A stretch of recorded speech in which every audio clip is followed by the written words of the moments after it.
अस्सलाम वालेकुम दोस्तों, ये किंग्स 11 पंजाब ने क्या सोचा, ये आशुतोष शर्मा को उन्होंने रिटेन नहीं किया। सिर्फ 20 लाख रुपए में 2024 का सीजन में उनको बाय किया था। और उनकी पहली 4 इनिंग सुनिए जो उन्होंने खेली। गुजरात टाइटन के खिलाफ 31 रन महज 17 बॉल पर, मुंबई इंडिया के खिलाफ 61 रन महज 28 बॉल पर, 33 run of 15 balls, 31 run of 16 ball, 167 167 का स्ट्राइक रेट इस लड़के का, फिर भी इसको रिटेन नहीं किया। और 20 लाख थी इनकी कीमत। इस बार 3 करोड़ 80 लाख रुपए में खरीदा दिल्ली ने और दिल जीत लिया दिल्ली का इन्होंने। दिल्ली वैसे अपने एक तरह से सेकंड होम ग्राउंड पे खेला था, विशाखापट्टनम, और उस टीम के खिलाफ खेला जिसके कप्तान अपना पूरा करियर दिल्ली के लिए खेले। मैं बात कर रहा हूँ ऋषभ पंत की। ये पहला मैच वो खेले, 0 पे आउट हुए दिल्ली के खिलाफ, लेकिन उनका अब तक का पूरा आईपीएल का करियर जो है वो दिल्ली से गुजरा। ऑलमोस्ट 116 रन की, और दिल्ली की तरफ से सबसे ज्यादा रन करने वाले बल्लेबाज हैं ये। मगर इस बार नहीं खेल रहे थे, एलएसजी को चुना था उन्होंने और मैच जीता हुआ था। ये सच बात है, मैच जीता हुआ था। कोई नहीं मानता था कि यहां से जब फ्रेजर आउट हुआ मुझे लगा मैच खत्म हो गया, अब मैच कहीं से नहीं बन पाता। मगर एलएसजी जिन्होंने इतने 200 रन करने के बाद भी मैच हारे, उसकी एक रीजन है। बहुत कम लोग शायद इस चीज को ध्यान दे रहे हो, कई उन्होंने दिया भी होगा। 32 करोड़ 75 लाख रुपए के बॉलर उनके इंजर्ड है। 32 करोड़ 75 लाख के। और जो खेल रहे थे वो ऑलमोस्ट 5.5 करोड़ वैल्यू के बॉलर हैं, स्वाइब बशनोई के, जिनको रिटेन रखा था। ये मैं आपको थोड़ी सी इस पे तफसील बताता हूँ, बड़ी खास बात है। मोसी खान तो खैर वैसे ही आईपीएल से आउट हो गया। 11 करोड़ के इन्होंने रिटेन रखा मयंक यादव को। अब वो कब आएंगे दूसरे तीसरे मैच, वैसे मैं बड़ा इंतजार कर रहा हूँ, इनके ऊपर बात बाद में होगी, लेकिन पहले थोड़ी सी इस पे कर ले। मयंक यादव, मुझे इनकी बॉलिंग बड़ी अच्छी लगती है। मैं मतलब फैन ऑफ फास्ट बॉलिंग। अगरचे अब जर्नलिस्ट बन के मुझे लगता है कि जो स्विंग है वो ज्यादा मजा कराती है, बट मुझे फास्ट बॉलिंग हमेशा अट्रैक्ट करती है। पाकिस्तानी सबको फास्ट बॉलिंग अट्रैक्ट करती है।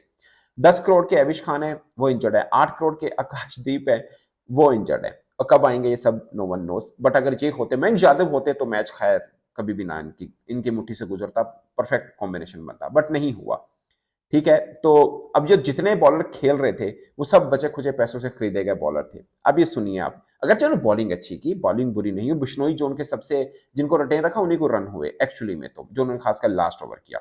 30 लाख में प्रिंस यादव जो कि दिल्ली प्रीमियर लीग खेले थे, और उनको उन्होंने रिटेन रखा, उनको उन्होंने खरीदा 30 लाख रुपए के अंदर। ये चूंकि पंत के साथ खेले हुए हैं। दिग्वेश राठी, बेहतर बॉलिंग की उन्होंने भी। इनको दिल्ली लीग में खेले थे, ये भी इनको लिया। एम सिद्धार्थ की हम बात करें, 2020 केकेआर से खेले, मतलब केकेआर में थे मगर कोई मैच नहीं खेले। दिल्ली में 2021 में थे 20 लाख के अंदर, मगर कोई मैच नहीं खेले। 2024 में एलएसजी ने 2 करोड़ 40 लाख में इनको लिया था, और पहली विकेट इनकी विराट थी। और इस बार इन्होंने स्टब्स को आउट किया था, बेहतर बॉलिंग की, बट मैच ऑफकोर्स नहीं ले जा सके। तो अभी इनको 75 लाख में एलएसजी ने लिया, तो ये बात खास है। अब शहबाज अहमद जो है इनके ऑलराउंडर हैं, बेहतर मतलब कह सकते हैं, इन्होंने पूरे स्पेल तो नहीं किए बट बेहतर किया। 1 करोड़ 90 लाख में इनका हुआ, तो टोटल इनका तकरीबन 5 करोड़ कुछ लाख का बनता है। जबकि 32 करोड़ जो जिस पर इन्होंने खर्च किए हैं इस ऑक्शन के अंदर, वो बॉलर ही अवेलेबल नहीं है। तो ये सेटबैक है उनके लिए। ये इनकी पूरी टीम नहीं जिनको हराया, मगर टीम हारी है। पॉइंट, एक कीमती पॉइंट है, जो 2 पॉइंट वो जा चुके, ये खास बात है। और जो खेले हैं, शार्दुल ठाकुर जो आईपीएल में अनसोल्ड थे, सईद मुश्ताक अली वैसे ट्रॉफी के अंदर इन्होंने 9 मैचेस में 15 विकेट्स ली, और वैसे भी रणजी ट्रॉफी के अंदर मुंबई की जीत में खास किरदार इनका रहा है। मगर ये ससेक्स से, सॉरी कहाँ से खेले, सेक्स से खेले। हाँ, इनके 7 मैचेस का एग्रीमेंट था, वो इसलिए इनको भेजा गया था कि इंडिया ने इंग्लैंड का टूर करना है, तो कोई एक बॉलर हो जो वहाँ पे पहले से खेल रहा हो। बट ये आए हैं, तो वैसे पहले ओवर में 2 विकेट भी इन्होंने ली थी। ये दोस्तों ओवरऑल है। बट आशुतोष शर्मा ने जो खेला, मैं सॉरी नाम इनका शायद गलत बोल देता, आशुतोष शर्मा, कमाल बैटिंग उन्होंने की है। एकदम खत्म मैच था, सीधी सी बात है। मुझे लगा मैच कहीं पे कुछ नहीं रहेगा, बट बन पाया और मजेदार हुआ। और दोस्तों इसमें टीम हारी जरूर, मगर निकोलस पॉरन के ऊपर बात जरूर होनी चाहिए, जिन्होंने 2024 से लेकर अब तक जबरदस्त ऑल ओवर वर्ल्ड जहां पे भी वो खेल रहे हैं, जबरदस्त उन्होंने बैटिंग की है। इस मैच में उन्होंने 7 छक्के लगाए थे, 250 की स्ट्राइक रेट के साथ वो खेले थे। मगर अब तक उन्होंने 84 इनिंग खेली है 24 के बाद, 2024 के बाद की मैं बात कर रहा हूँ। 194 छक्के सबसे ज्यादा है। दूसरे नंबर के ऊपर क्लासन के 118। वैसे क्लासन वर्ल्ड वाइड मुझे सबसे बेहतरीन अच्छा बल्लेबाज को लगता है इस टाइम, तो वो क्लासन लगता है। मतलब खासकर मिडल में तो उसका कोई सानी नहीं है, सीधी सी बात है। चाहे जिस मर्जी देश का आप शामिल कर लें। मिचेल मार्श ऑलराउंडर है, मगर एज ए बैटर खेल रहे हैं। और ये वैसे ना, मिचेल मार्श 2010 के साथ है और 6 फ्रेंचाइजी चेंज कर चुका हुआ है, मैचेस भी ज्यादा नहीं खेले। 43 मैच खेले, मगर आज बैटिंग बड़ी जबरदस्त उन्होंने की है। तो ये एक खास था। वैसे दिल्ली की जान दो थे, एक फ्रेजर थे, दूसरा स्टब्स थे। फ्रेजर ने पिछला सीजन बहुत जबरदस्त खेला इन्होंने, और सबसे ज्यादा रन किए सिर्फ उस सीजन की हम बात करें तो 9 इनिंग में 330 रन किए थे, 234 की स्ट्राइक रेट के साथ। अच्छा, जबरदस्त यार। फिर नाकाम हुए, और बिग बैश में तो बुरी तरह नाकाम हुए हैं, उनका सिर्फ 150 है। मुझे याद है पाकिस्तान के खिलाफ ऑस्ट्रेलिया जब खेला था तो ये रन नहीं हुए थे, उस वक्त वसीम अकरम ने कहा था कि ये आईपीएल की पिचेस नहीं है, बड़ी बात ये मशहूर हुई थी। तो जबरदस्त हुआ था। अक्सर पटेल अब का इनका स्क्वाड देखा जाए तो अब तक के स्क्वाड देखा जाए तो सबसे ज्यादा रन और विकेट्स अक्सर पटेल है, मगर लोअर मिड ऑर्डर में सबसे अच्छे जो उनकी टीम में खेले वो स्टब्स थे। अगरचे आज लंबी पारी नहीं ले पाए, उनके 14 मैचेस में 378 रन हैं, 190 की स्ट्राइक रेट थी। तो मतलब जबरदस्त बल्लेबाज, ओवरऑल कॉम्बिनेशन का बहुत अच्छा है। मगर आज का मैच तो आशुतोष शर्मा के नाम जाता है। कमाल बल्लेबाजी की और एकदम उखाड़ पछाड़ के।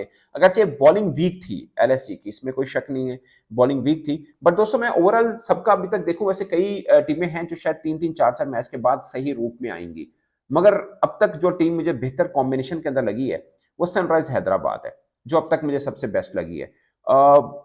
उनका कॉम्बिनेशन बहुत बेहतर है, शायद उनकी टीम मुकम्मल टीम भी है, बट बहुत सी टीमें हैं जिनके खिलाड़ी बाहिर हैं, जैसे आप एलएससी की ही बात कर लें, इनका मेन यादिव जब आएंगे, मुझे पता नहीं क्यों, मतलब आई एम फ्रॉम पाकिस्तान, तो मुझे पेस बहुत अट्रैक्ट करती है, पाकिस्तानियों को वैसे बहुत अट्रैक्ट करती है।